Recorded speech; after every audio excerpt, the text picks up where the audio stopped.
যদি টুপি না পরে ক্যাপ ইউজ করি আমার কি সুন্নাত পালন করা হবে? মেয়েরা কি বাসায় জুমার নামাজ পড়তে পারবে? ঘুমানোর সময় মোবাইলে কোরআনের আয়াত চালু করে দিয়ে ঘুমিয়ে গেলে কি গুনাহ হবে? জিন্স প্যান্ট নাভির উপরে না উঠালে কি গুনাহ হবে? সৃষ্টিকর্তার অস্তিত্ব নিয়ে আমার মনে সবসময় প্রশ্ন ঘোরাঘুরি করে। এটি বেশি ভাবলে গুনাহ হবে ভেবে চিন্তা না করার চেষ্টা করি, তারপরে এসব আমার মাথায় ঘোরাঘুরি করে। এটা থেকে পরিত্রাণের উপায় কি? পরপুরুষের সামনে কোনো নারী তার মেহেদি রঞ্জিত হাত প্রদর্শন করতে পারবে কিনা? রাজন, আপনি লিখেছেন জিন্স প্যান্ট নাভির উপরে না উঠালে কি গুনাহ হবে? ভাই রাজন, জিন্সের প্যান্ট যখন আপনি পরবেন তার উপরে যদি আপনার গেঞ্জি বা শার্ট ইত্যাদি থাকে তাহলে ওইটা নাভির নিচে থাকলেও সমস্যা নেই। তবে হ্যাঁ, নাভি থেকে হাঁটু পর্যন্ত একজন পুরুষ তার এই সতরটা তাকে ঢেকে রাখতে হয়। সো কোনো না কোনোভাবে ঢেকে রাখতে হবে। এখন প্যান্ট যদি নিচে থাকে তাহলে তার উপরে শার্ট আছে, তো শার্টে ঢেকে রাখছে, তাহলে সেটা যথেষ্ট হবে আপনার জন্য। যদি শার্ট না থাকে, গেঞ্জি না থাকে, শুধু প্যান্ট পরা থাকে এবং সেটা নাভি নিচে যায়, তাহলে সেক্ষেত্রে সতর উন্মুক্ত করার যে গুনাহ সে গুনাহ হবে। আদার রাহাত এর দিকে আপনি লিখেছেন, সৃষ্টিকর্তার অস্তিত্ব নিয়ে আমার মনে সবসময় প্রশ্ন ঘোরাঘুরি করে। এটি বেশি ভাবলে গুনাহ হবে ভেবে চিন্তা না করার চেষ্টা করি, তারপরে এসব আমার মাথায় ঘোরাঘুরি করে। এটা থেকে পরিত্রাণের উপায় কি? দেখুন, প্রথম কথা হলো যে আল্লাহ রাব্বুল আলামিনের সম্পর্কে বাজে চিন্তা মনের মধ্যে আসাটা এটা প্রমাণ করে যে আপনার মধ্যে ঈমান আছে। প্রিয় নবী সাল্লাল্লাহু আলাইহি সাল্লাম ঠিক এই ধরনের একটি প্রশ্নের উত্তরে এরকম কথাই বলেছেন। তাকে একজন সাহাবী যখন বলেছেন যে আল্লাহ সম্পর্কে আমার মনে বাজে চিন্তা আসে, তখন নবী সাল্লাল্লাহু আলাইহি সাল্লাম বলেছেন, যাকা নফসুল ঈমান, এটাই তো ঈমানের ব্যাপার, যে তোমার মনের মধ্যে আল্লাহ সম্পর্কে বাজে চিন্তা আসছে। শয়তান তোমার মধ্যে ঈমান আছে দেখে সেটাকে সরাবার চেষ্টা করছে। শয়তান যে আমার ঈমানকে বিদরিত করবার চেষ্টা করছে, এটা দেখে আল্লাহ সুবহানাহু ওয়া তাআলা ঈমান আরো বৃদ্ধি হওয়া উচিত। কোনো বেঈমানের মনে এরকম চিন্তা সাধারণত আসে না। যিনি ঈমানদার তার মনেই চিন্তাগুলো আসে। ব্যাপারটা হলো এরকম যে কারোর ঘরে যখন সম্পদ থাকে সেখানে চোর ঢোকে, আর যখন কোথাও সম্পদ নেই সবাই জানে সেখানে কিন্তু চোর প্রবেশ করে না। চোর প্রবেশ করাটা সেই ঘরের সম্পদ থাকার ইন্ডিকেট বা ইঙ্গিত বহন করে। এই জন্য এটা নিয়ে খুব বেশি অরিড হওয়ার প্রয়োজন নেই। এরকম কোনো চিন্তা, খারাপ চিন্তা মনে আসলে আপনি বাম দিকে প্রতীকী থুতু 3 বার থুতু ফেলবেন, প্রতীকী থুতু, এবং সেই সাথে আমানতু বিল্লাহি ওয়া রাসূলিহি, আল্লাহ এবং তার রাসূলের প্রতি আমি ঈমান আনলাম, এরকম বাক্য আপনি উচ্চারণ করবেন। ইনশাআল্লাহ তাআলা আপনাকে পানাহ দিবেন। সেই সাথে আউযু বিল্লাহি মিনাশ শাইতানির রাজীম বা বিতাড়িত শয়তান থেকে আমি আল্লাহর পানাহ চাই, এই বাক্য আপনি পাঠ করবেন। ইনশাআল্লাহ এর মধ্য দিয়ে আশা করা যায় আল্লাহ তাআলা আপনাকে হেফাজতে রাখবেন, কারণ এগুলো শয়তান থেকেই এই কুমন্ত্রণাগুলো আসে, বিধায় শয়তান থেকে আমরা বাঁচার জন্য চেষ্টা করব। পরপুরুষের সামনে কোনো নারী তার মেহেদি রঞ্জিত হাত প্রদর্শন করতে পারবে কিনা? মেহেদি রঞ্জিত হাত কোনো নারী প্রদর্শন করবেন না, তবে তিনি কোনোভাবে পুরুষের সাথে কোনো বিষয় আদান প্রদান করতে গিয়ে নিরুপায় বা কোনো জায়গায় প্রয়োজনের সাপেক্ষে যদি কোনো কিছু দিতে বা নিতে হয়, এবং সেক্ষেত্রে যদি কেউ দেখে ফেলে তাতে অসুবিধা নেই। নবী করিম সাল্লাল্লাহু আলাইহি ওয়াসাল্লামের সময়ও এরকম একটি ঘটনা ঘটেছে। একজন নারী তার হাত দিয়ে নবী সাল্লাল্লাহু আলাইহি ওয়াসাল্লামের কাছে কিছু দিয়েছেন বা নিয়েছেন, এরকম কিছু একটা পর্দার আড়াল থেকে বা সামহাউ। তো এখানে তার হাতে মেহেদি না থাকে, নবী সাল্লাল্লাহু আলাইহি ওয়াসাল্লাম বলেছেন যে এটা কি কোনো পুরুষের হাত কিনা, কারণ মেয়েদের দিক থেকে এসেছে অথচ হাতে মেহেদি নেই। তখন মেয়েরা মেহেদি হাতে দিতেন সবাই, সেই জন্য নবী সাল্লাল্লাহু আলাইহি ওয়াসাল্লাম আশ্চর্য হয়েছেন। এখান থেকে বোঝা যায় যে প্রয়োজনের প্রেক্ষিতে যদি এটা হয় এটা জায়েজ আছে, কিন্তু প্রয়োজন ছাড়া যদি না হয়, আর প্রয়োজনের প্রেক্ষিতেও মেহেদি লাগানো হাত যথাসম্ভব প্রদর্শন না করতে পারলে ভালো হয়, কারণ এটি পুরুষদের জন্য ফিতনার কারণ, সেটি বলাই ভালো।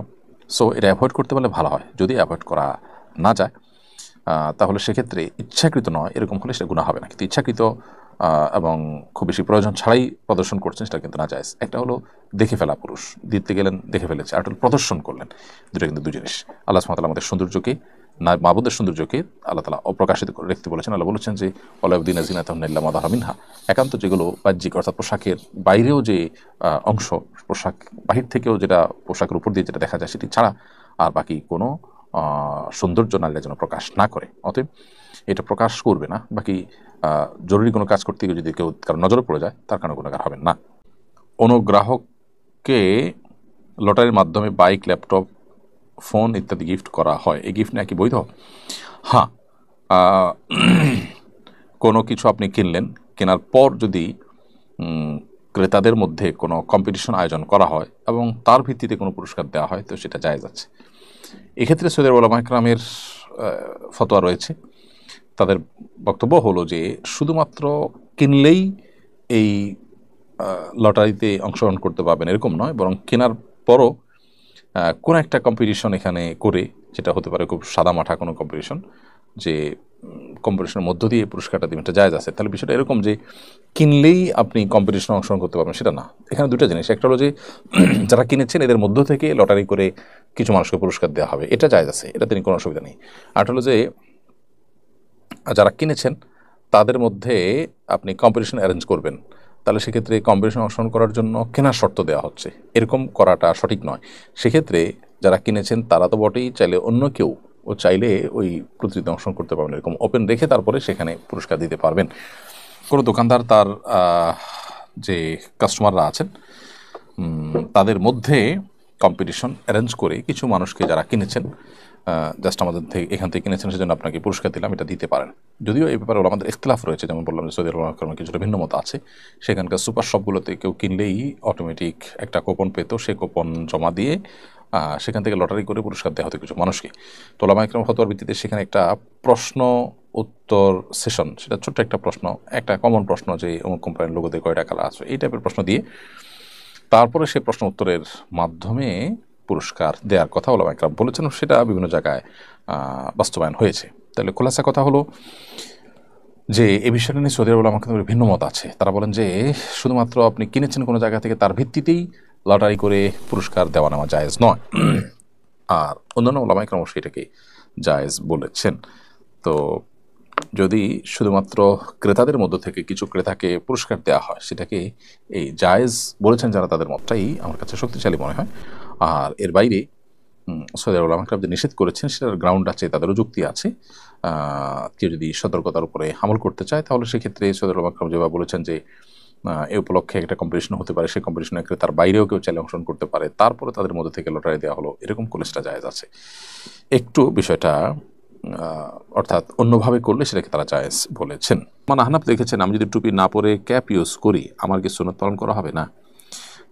প্রথমত ক্যাপের সামনের অংশ যে খোলা থাকে, এগুলো তুরস্কে এটি কামাল আতাতুর্কের আমলে চালু হয়েছে এবং তার উদ্দেশ্য ছিল যে সেজদাকে অস্বীকার করা। কারণ কপারের উপর ওই অংশটা বেড়ে থাকা মানে হলো ওই অবস্থায় সেজদা করা যায় না। তো সেজন্য এটি সেখানে শুরু হয়েছে বলে সেখানকার পণ্ডিত, বিভিন্ন ব্যক্তিবর্গের বিভিন্ন সেশনে, তাদের বিভিন্ন ওয়ার্কশপে আমি তাদের কাছ থেকে শুনেছি। অবশ্য এটি বই পুস্তকের কোনো ভাষায় আলাদা করে দেখিনি, আরবিতে এটাকে কুব্বা বলা হয়। এই কুব্বার আলোকে বদিউদ্দিন সাইদুল ইসলাম হল যে রাসাইলুন নূর এবং রাসাইলুন নূরকে কেন্দ্র করে যে সেমিনার এবং ওয়ার্কশপ হয়েছে, সেখান থেকে পাওয়া তথ্য আমি এটি শেয়ার করেছি। তো যাই হোক, নবী করিম সাল্লাল্লাহু আলাইহি সাল্লামের পোশাক হিসাবে যে অভ্যাসগত বা সুন্নতে আদাহ রয়েছে, এই ক্যাপটা তার আওতায় পড়ে না। এটা সম্পূর্ণ ভিন্ন জিনিস, ভিন্ন সমাজ থেকে এসেছে, ভিন্ন উদ্দেশ্যে এটি এসেছে। শীতকালে সাধারণত মোজা পরা হয়, মোজার উপর মাসে করার পদ্ধতি কী ধরনের মোজার উপরে মাসে করা যাবে?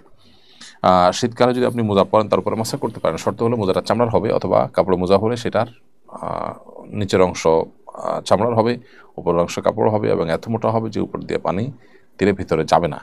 অন্তত এইটুকু মোটা হবে, এইটুকু মজবুত হবে। এটা ওলামায়ে আহনাফের মত।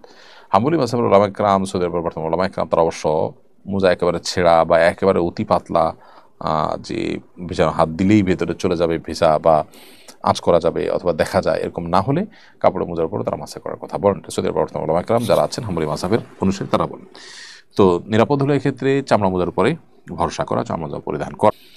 আমাদের দেশে শীতকালে অধিকাংশ বিয়ে হয়, শীতকালে বিয়ে করার বিশেষ কোনো ফজিলত আছে কিনা? না, শীতের সময় বিয়ে কোনো বিশেষ কোনো ফজিলত নাই। হয়তো আত্মীয় স্বজন গ্যাদারিং করা তুলনামূলকভাবে সহজ হয়, আসা যাওয়া সহজ হয়, ফ্যান ইত্যাদির প্রয়োজন হয় না, আয়োজন অনুষ্ঠান ইত্যাদিতে হয়তো সেসব কারণে তারা করেছেন কিনা আল্লাহ আলম।